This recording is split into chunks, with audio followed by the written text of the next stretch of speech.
What's up, guys? It's Drifts and Lifts here. Alright, so I guess I'm going to show you guys my new addition to the Volvo collection. I'm actually pretty stoked about this thing. It's a good car. So, this is Miss Huff. So, yeah, guys, I picked this up from about 3 hours away from my house here. And it was an absolute nightmare of getting it home.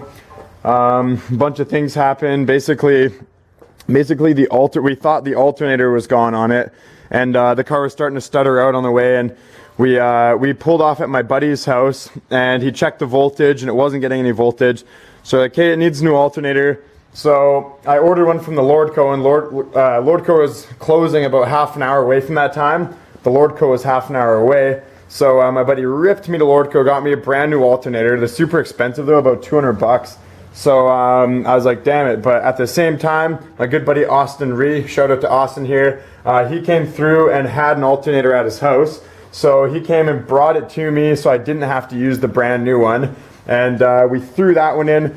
That one was from a parts car of his, so it was an unknown parts car. He wasn't sure if the alternator was good or not. We threw it in and it was still doing the same issue. So, you know, I wasn't sure what it really was at that point. I thought maybe that alternator was gone too, because the sound it was making, it was like a bearing noise, like really gross, scratchy, like growling basically. So anyways, we drove a ways down the road, and me and Turbo Scott, huge thanks to Turbo Scott for bringing me through this big adventure with him. He actually drove his car, and yeah, we cruised out together. So yeah, so what happened was, we got a little ways up the Coquihalla, which is a mountain pass highway that goes all the way from Vancouver here all the way to Kelowna. And so we got up there, it was starting to stutter out really bad, and I figured, you know what, maybe this alternator's gone. So I ended up throwing the brand new alternator in, and still same problem. So me and Scott threw a brand new alternator in there on the side of the road at like 1 o'clock in the morning. We ended up getting home at 4:30 in the morning. It was a shit show. But finally it's home now, and honestly, I finally found the problem. Such a retard of myself to not notice this before, but the crank pulley down here was slipping. So I had this problem on the black wagon. I don't know why I didn't think of that, because I looked at the crank pulley and it didn't look like it was slipping, but I guess it was intermittent, and sometimes it would slip, other times it wouldn't, right? Because these crank pulleys are two-piece with rubber in between, so the rubber dries out and then they start rotating separately from one another. So that was the problem, and I just went to the pick and pull and got a new crank pulley. So I'm going to throw that on right now. Yeah, but I guess I'll do a little walk around of this car, guys. Show you what I'm working with for the winter here. So this car, you guys are going to be seeing on. It's going to be the new star of the Drifts and Lifts channel, essentially. Goldie's put away for the winter. You know, maybe I'll put insurance on it eventually and take it out for some rips and that kind of thing. But in the meantime, it's just going to sit here and preserve in my garage. Sid still got her car, and yeah, so we got this thing. I'm planning to do a bunch of cool stuff, but as you guys know, we can't be drifting on the street anymore. So I'm gonna have to do rally videos on, you know, off-road, away from the public, really far away up in the mountains, that kind of thing.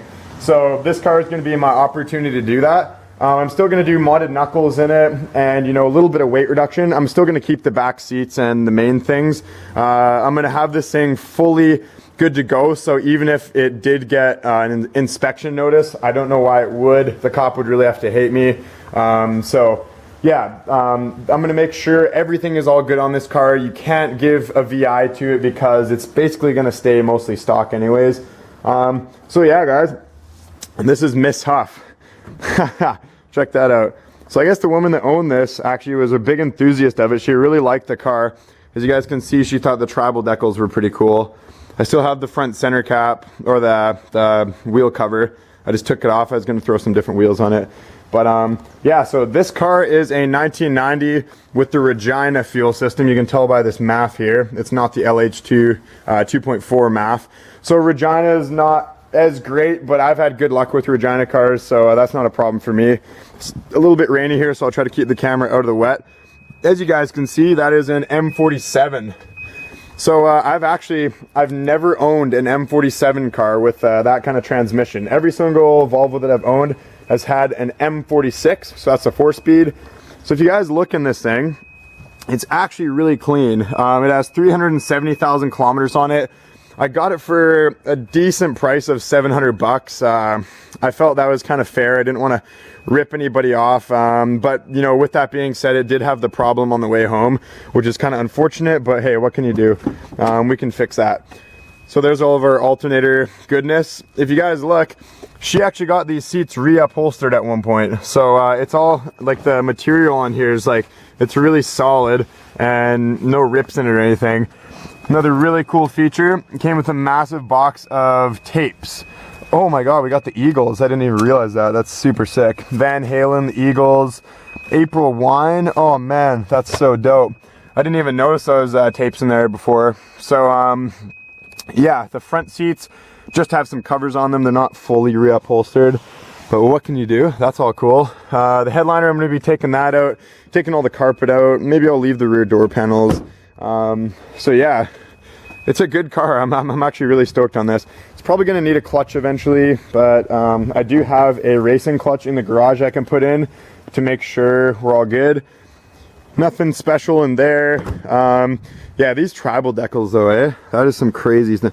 Okay, you guys in the comments, let me know if you think I should keep the tribal decals or remove them. Removing them might be a bit of pain in the ass because they've been on there for probably since the 1990s.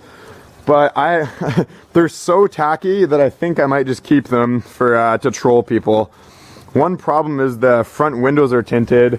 They're not fully window or like limo tinted like the back ones are, but that might be a problem, so I might have to get rid of that.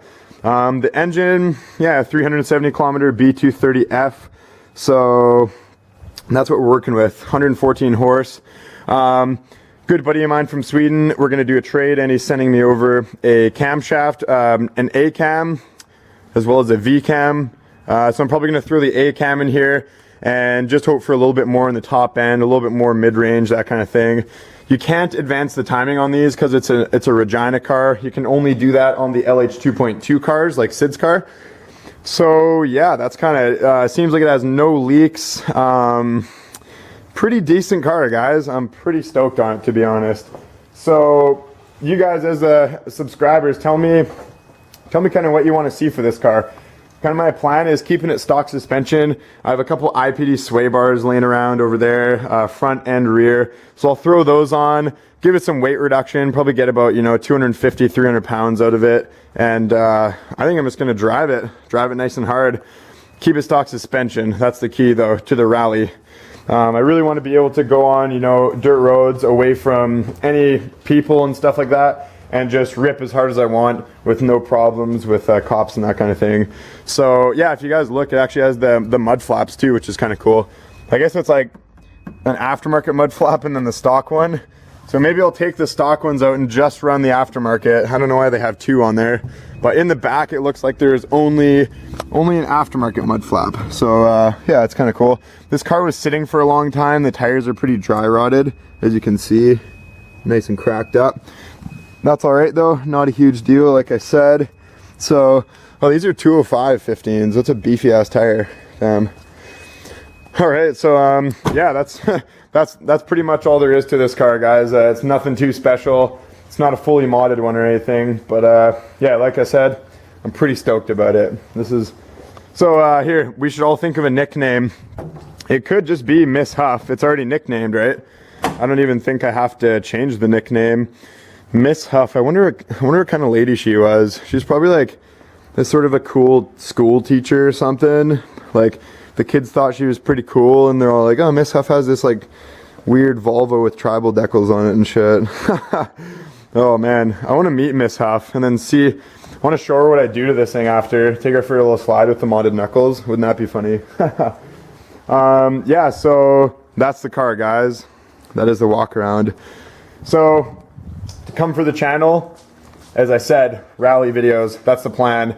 So on October 1st, I believe, we're having one more event at Agassiz Speedway. That's our circle track.